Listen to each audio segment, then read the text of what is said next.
Hello, I'm Eric Snodgrass, and thank you for watching today's midday weather outlook for the southern region brought to you by Nutrien Ag Solutions. We'll be seeing some pretty spectacular satellite imagery here of Hurricane Dorian, and this was in the middle of the day on Monday, showing where the center of Hurricane Dorian, a powerful Category 5 strength hurricane at the time, sitting right over the top of the Grand Bahamas, where it spent a lot of time. You'll see that better in a few seconds here. East coast of Florida saw multiple rounds of the spiral rain bands coming around this system. What we have to really discuss in this video is where is it going? We've discussed multiple times over the last several days about the track of Dorian and its speed, and that is still a major issue as we push forward.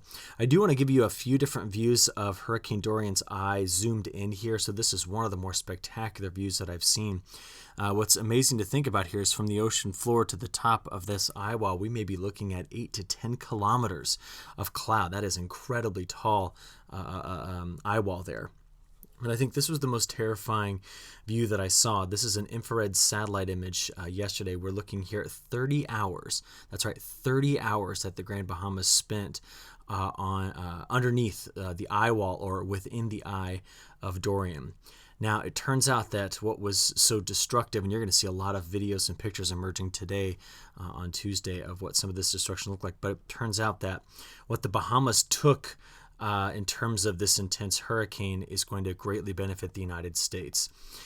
First of all, before I explain that benefit, I do want you to know that the power of Hurricane Dorian has now returned us to above average in terms of our accumulated cyclone energy. So this is a metric we keep count of every year to try to understand how much energy we've received from these tropical systems. So really, really below average for a while, and then one storm took us right back up here. Now we're sitting above average. Now, the latest 5 a.m. Eastern Time update here still shows that when you look at the cone of uncertainty forecast by the National Hurricane Center, and I cannot stress that these guys are the best in the business at doing this. We see that this stays a major hurricane, a Category 3 or stronger. You can see that its maximum sustained winds are now down to 120, and that was the benefit I mentioned a few moments ago. Sitting there, slowly spinning over parts of the Bahamas, the hurricane was extracting heat and exhausting some of its resources here, and it has since slowed down. But you can still see that while this does appear that it will be missing the Florida coast with a direct landfall, let me make sure that's very clear, missing the Florida coast with a direct landfall, we cannot yet rule out the possibility of the potential for this hurricane to get very, very close to both the North and South Carolina coastline here before it heads on out to open ocean. So let's kind of take a look at some of the latest model guidance. On the left, I have the European model, and on the right, I have the GFS. The European, again, is a 51-member ensemble. The GFS is a 21-member.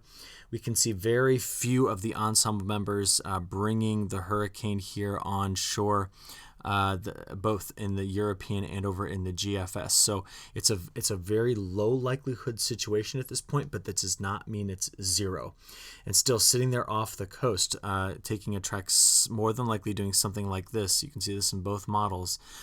Staying off the coast like that is still going to cause some major problems.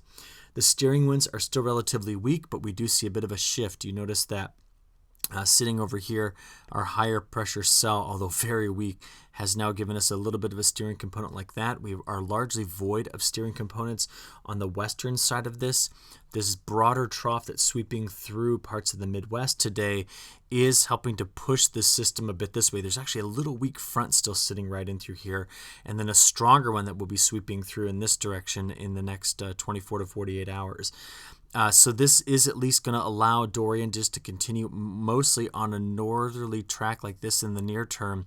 But as it kind of runs into this upper level trough, it appears that it could make that turn, which would be the most ideal situation for the United States at this point.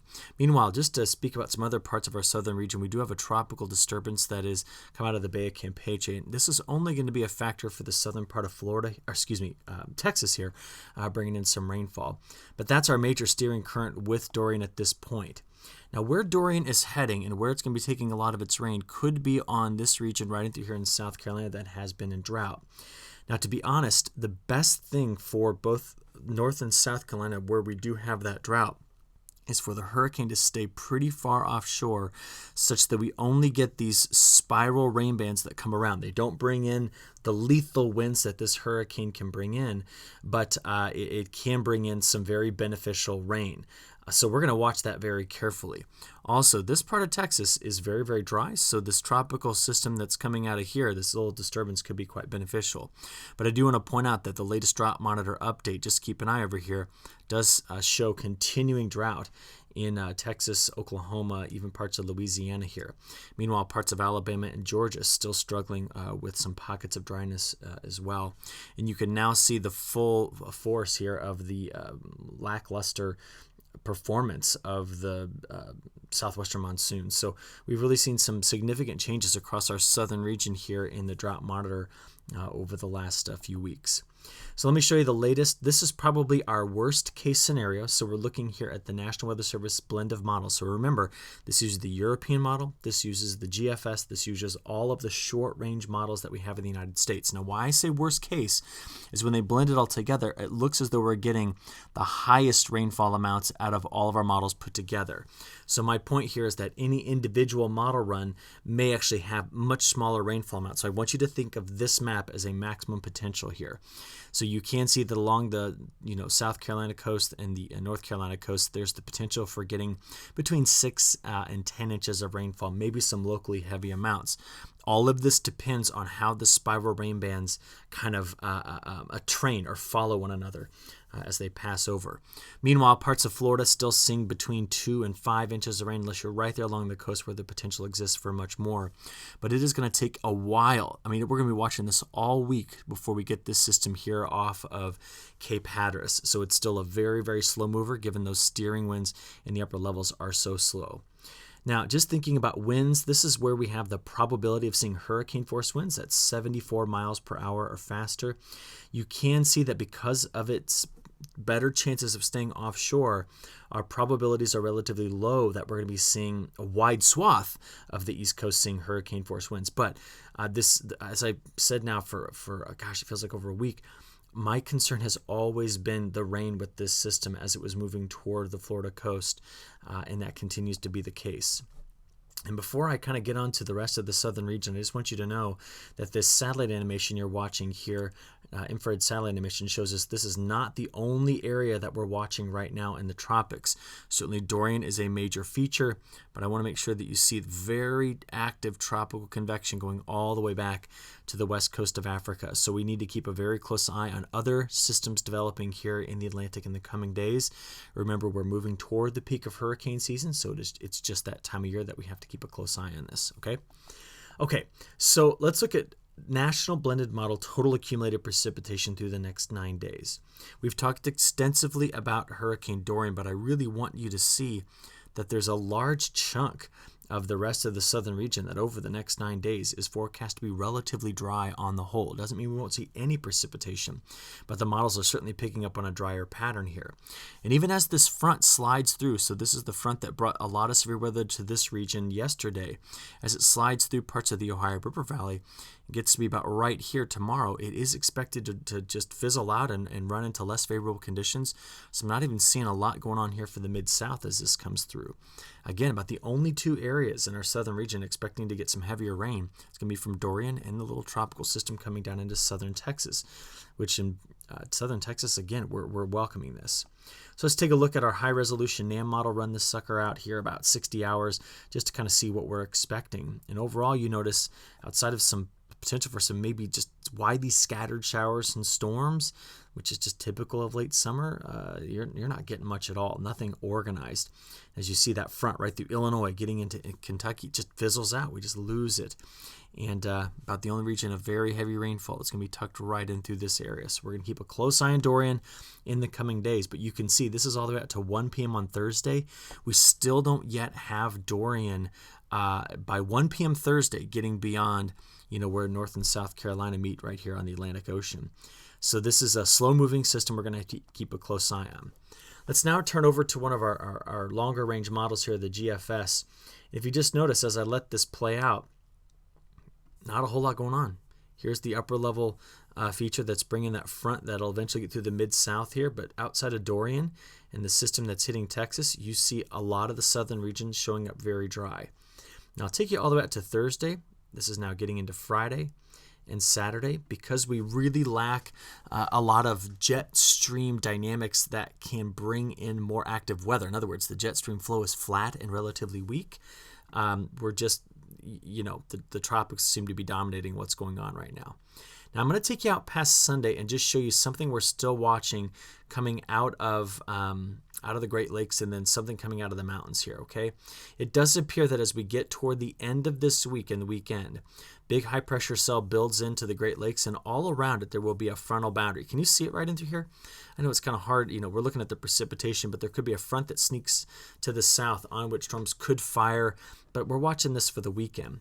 And then I do want you to notice we still have a system that's trying to emerge out of the Rocky Mountains, and sometimes these systems can kind of bring a lot of storms right here on the high plains. It could come through Texas and Oklahoma, but other than that, that's looking at about a week. These are the major features that we're talking about here. The operational models aren't bringing anything in terms of more tropical systems in the near term to the U.S. coast, but again, we're watching longer term than that. So if I put this all together and add in week 2, so this now gets you out 15 days, we overall see that much of our southern region is showing up on the drier side of things, with the main storm track being here through the northern plains and Dorian sitting in this area. So that's kind of the key takeaway here. Overall, over the next 2 weeks, we're looking at a relatively drier pattern, especially in the coming week. And what are our temperatures going to do? Well, over the next 5 days, much of the southern region stays, especially the southeast, stays on average pretty darn close to normal.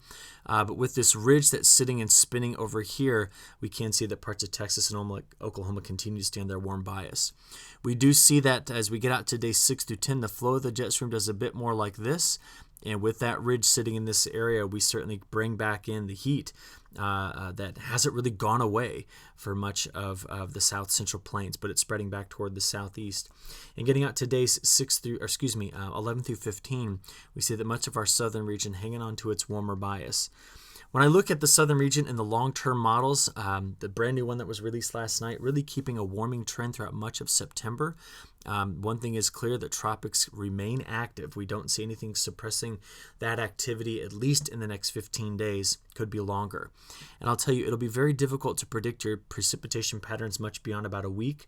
And that's because with the relatively weak flow we have in the jet stream, much of what we're going to be dealing with will come from tropical influences and very subtle features. So that's why you notice I didn't take you out much beyond about 7 days in the precipitation forecast. Lastly, what I want to point out here, I'm going to take you out to our global sea surface temperature map. Even though Dorian has cooled the water off in this area and it will continue to cool it here, I do expect it to rebound. We do see that where the storms are coming off of Africa, they're moving into a very favorable environment in terms of ocean temperature. And plus, we've seen the continuation of our building of cooler water in the El Nino region. And what you're actually seeing there is, ENSO neutral or even La Nina-like behavior. And that is something that kind of, it helps the tropical Atlantic by reducing wind shear to become or to be able to produce more tropical systems. So we're going to have to watch this all very carefully. Again, I've been stressing this all week long. Head to National Hurricane Center, National Hurricane Center's website, nhc.noaa.gov for the latest. Okay, we're going to go ahead and wrap this one up right here. Thank you for watching. Have a great week. We'll talk to you again soon. Thank you.